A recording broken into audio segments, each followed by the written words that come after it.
In this knife talk video, we're going to be talking about this knife, the Case 63090 Standard Knife Company Medium Equal End Stockman in natural bone.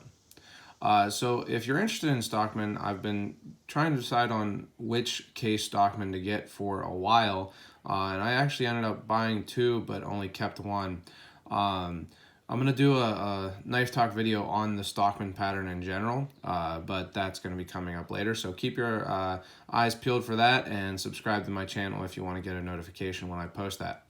But this is a case-made Stockman, and I'm really happy with this one. So the Standard Knife Company, first of all, to kind of get that out of the way, is one of Case's family brands.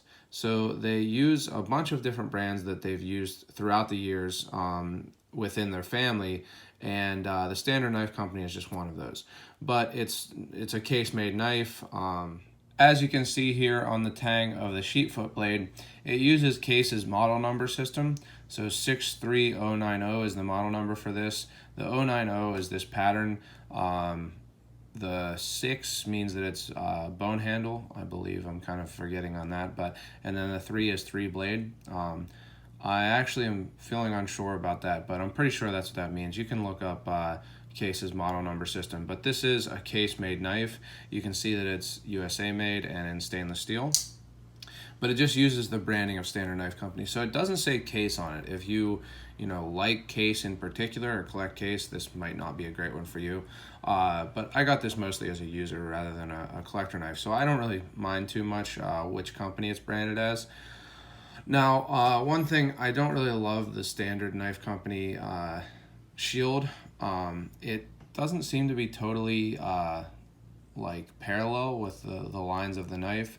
That might just be the jigging, but it's not the worst shield that Case uses for sure. They use some kind of gaudy shields, but the biggest thing, I would prefer to get a Case knife that doesn't have a shield at all because it's not pinned. So that's one thing that GEC does that's really nice. They pin all their shields so that it's actually held in mechanically rather than with glue. But Case, as far as I know, glues all of their shields. That's probably not true on the Tony Bose collaborations and things like that, but all the ones I've had have had glued shields. I mean, that's true for Buck. Queen even did mostly glued shields, and of course Rough Rider and things like that. But I would prefer that this knife didn't have a shield, but it's not a huge deal. I don't think that it ruins the look of the knife or anything like that, and it's definitely not the worst shield that it could have. If you see the Tang Stamp on the main blade, it says Standard Knife Company, and then it has 1X there. That's just the stamp for that brand. But so that's the branding of this knife. Now to move on to the handle, online it said just natural bone, and the picture really didn't show very much jigging. It kind of, the picture wasn't a great picture that the dealer had for this knife, but it showed maybe a little bit of jigging, but certainly not this much.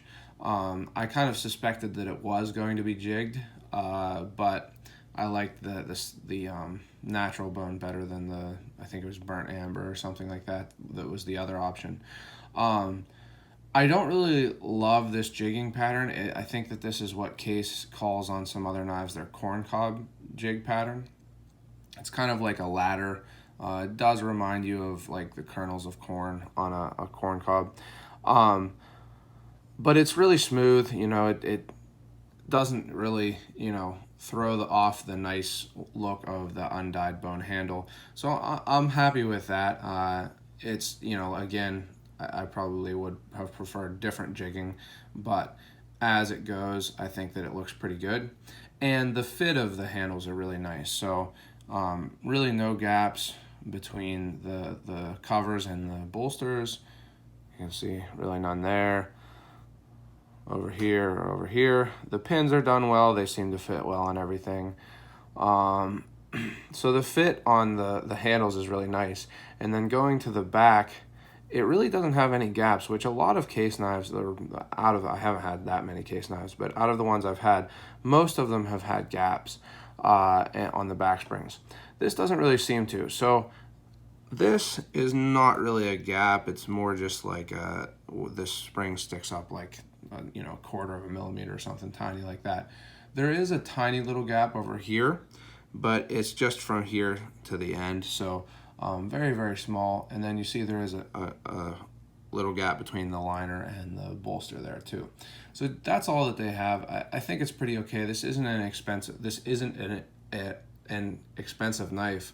Oh boy, that didn't go well. This is not an expensive knife relative to GEC. So this is less expensive than any GEC knife, which is, I have more GEC than Case. About $50, I think, is what this was. So I think it's pretty well built for that price, and especially considering the fact that it does fit the blades in really well for a 2-spring Stockman. So I do prefer 2-spring Stockmans. I've had some 3 springs. Buck, the 301 that I got, and the 371 that I got from Buck are 3-spring Stockman. And the other Case Stockman that I got was a 3-spring. I prefer a 2-spring. I think that it fits better with what I like about the Stockman, the fact that there's a spring for the main blade and then 1 spring for the 2 secondaries. But they do a good job of it. You can see that they fit in well. They don't really rub that much. And the other thing that's really nice about this knife, and really the thing that made me decide to get this one, is that they sit well within the frame. So a lot of Case Stockmans, and really Stockmans in general, one of the secondary blades will sit proud. So you can see that the spade blade sits super deep. They actually made a little cutout in the handle so that you can access it. And it's not difficult to access. This is a big cutout. I have really, really wide thumbs, and it's not difficult to get to. So that's nice because it does sit, nice and deep in the handle. Even if you had both of the other blades open, it really isn't, you're not even going to feel it.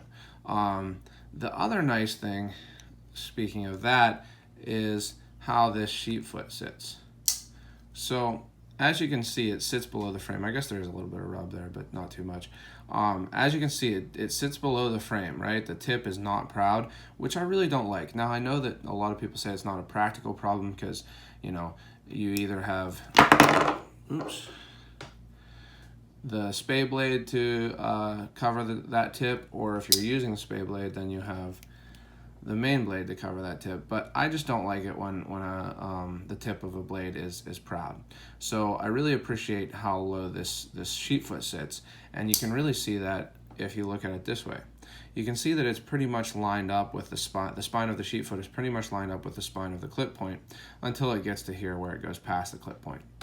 That's really nice. One of the main things that made me get this knife. Another thing that made me get this knife is the sunken joints. So a lot of knives don't have sunken joints, especially GEC really doesn't attempt to sink their joints.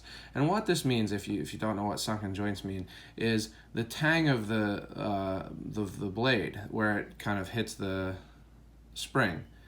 So right there doesn't stick up. So I don't really have a great example of a non-sunken tang right now, but this is actually pretty sunken compared to a lot of GECs. This is a Rough Rider, but you can see that those tangs stick up quite a bit more than on the Case. And it's even more so on pretty much every GEC that I've had, except for the 65 and 64 Babylon Special and the Ben Hogan. Those are really the only ones, and it's because of the shape of the bolster. But the other thing with GECs is they're pretty sharp. Everything on these Case knives is polished. They just polish everything. So it's not sharp, even, it does stick out slightly. It doesn't catch on your finger. And what that does is it makes it comfortable in your hand. So, when you're using the main blade, if this tang wasn't sunken, or this joint wasn't sunken, your finger would be right on that. And it can be uncomfortable, especially on a smaller knife like this. I don't have a GEC 66, I'm forgetting what they call that Stockman, calf roper Stockman, to compare it to, but I wish I did, because I'm sure that it makes a difference in the ergonomics, the fact that this has sunken joints and that one doesn't. So that's another thing that I liked about this knife, that it has these really sunken joints that make it really, feel good in the hand, and it does. It's a very, ergonomic knife. It's a smaller knife. It's about 3.5 inches closed, I believe. I think a little smaller. It might be like 3 3/8. Slightly smaller feeling, especially for a 2-blade, than the GEC 15. But for being a smaller knife, it feels good in the hand. It's got a little bit of width and heft because it is a 2-spring, but at the same time, those sunken joints and the low-sitting blades make it feel good in the hand. Now, you've probably noticed that it has pretty good action. That's another thing. I mentioned that, but the pull on the main blade there is about, I'd say, a 4, maybe a 4.5, and then the pull on the secondaries is right at a 5. But all 3 blades have really nice snappies. So you see they snap open and then they snap closed, snap open, snap closed, and snap open, snap closed. So really happy with the action. They're all really smooth also. So kind of, that's the build of this knife. One thing that I want to talk about a little bit as I talked about this knife is the other knife that I didn't keep, or the other 2 knives from Case that I didn't keep. So I ordered 3 knives with this knife. No problem with the dealer. They, were relatively quick shipping, and they, allowed me to return them and stuff because they had issues. But I bought a Case red saw cut bone peanut, and then a number 6347 medium serpentine Stockman in jade bone. And actually the bone on both of those knives are really nice. If it was just a knife that I was getting for looks to, put up and be a collection piece, I would have kept them. They looked really good, and, I like that coloring. I hope that Case continues to make knives in both of those, the red saw cut bone and the jade bone, especially the smooth jade bone, because they're both really nice. But they both had issues. So the peanut, which I've wanted to have a Case peanut for a long, long time. It's one of the first threads that I looked at on blade forums after I started getting into traditionals, the Club of the Peanut or whatever it's called.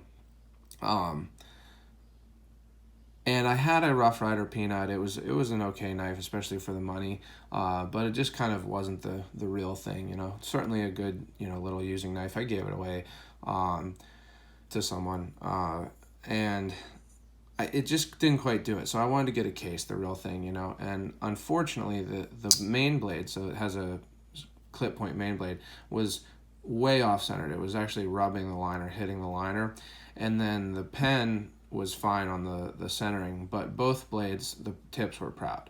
So, I didn't file the kicks or do anything on this knife, and you can see that none of the tips sit proud. That's really something that bothers me when the tip of a knife is proud. It's just not an acceptable issue to me, and I'm really trying to not keep a knife if I have to modify it to be happy with it. Now, how that will go with GECs, being that they also have proud tips relatively often, I'm not sure.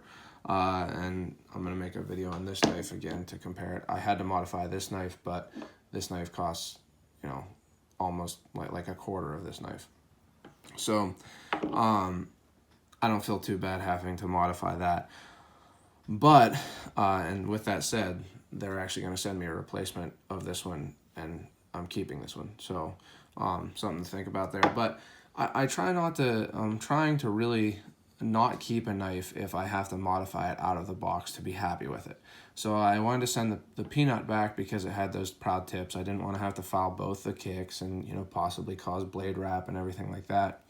And then the 6347 serpentine Stockman, the sheep foot blade just really was rough. And I did drop some oil in it, nothing crazy or anything like that, just a little bit of oil to see if it would fix it, and it didn't. It felt like there was something wrong in the tang of the knife, like a burr or something, and I've had that problem before with GECs, and it's not something that fixes itself. Actually, trying to open it, my finger slipped and I got cut a little bit, so kind of stupid, but that kind of thing happens if a knife blade doesn't open right because it's a little bit of a safety issue. So I sent that one back also. And it also seemed to have a little bit of blade wrap on the spay blade. So unfortunately, 1 out of 3 being a well-built knife isn't a great track record. My case trapper that I got at Walmart is a nice knife. It works well. It does have some big gaps along the back spring. And then the case back pocket that I had, I ended up selling it after I sent it to Case for repair. It came with a big crack on the pin. So far, a lot of the case knives I've had have had issues. Now, hopefully, I'll get a chance to stop at the case store, factory, or museum, or whatever they call it, when I go to the GEC rendezvous. It's not really close to GEC, but I figure if I'm going to make a knife trip out of it, I'll go to GEC on Thursday, and then GEC and Case on Friday. So hopefully I'll get to go there and actually pick out a Peanut and maybe a Stockman that don't have any of those issues. But I just thought I'd kind of talk about the fact that I have, had pretty spotty luck with case knives other than this one. This one's really well built. Great action on all 3 blades, like I've said. No big gaps, great spacing, great design, and just a nice little knife. One that's easy to carry because it's a rounded frame, equal end with the sunken joints, and one that I've been enjoying carrying and using. Real quick, Case is stainless steel. They use mostly stainless steel. It's not the greatest steel in the world. I'd say it's a little bit less edge retention than 440C, but it's an okay steel. It's real easy to sharpen as long as you use really light pressure. So don't push down too hard on your stone when you sharpen these case knives. But yeah, so I just wanted to make a knife talk video on this. I should already have a 1-minute overview up, and like I said, keep an eye out for the Stockman overview, so on all of my Stockman knives. If you'd like to get notifications for that, go ahead and subscribe to my channel. And if you enjoyed this video, like it. It shows me that you're enjoying, the kind of videos that I'm making and everything like that. And if you have any comments or questions, feel free to leave them below. I like to see what you all have to say. And otherwise, don't forget to go out and do good.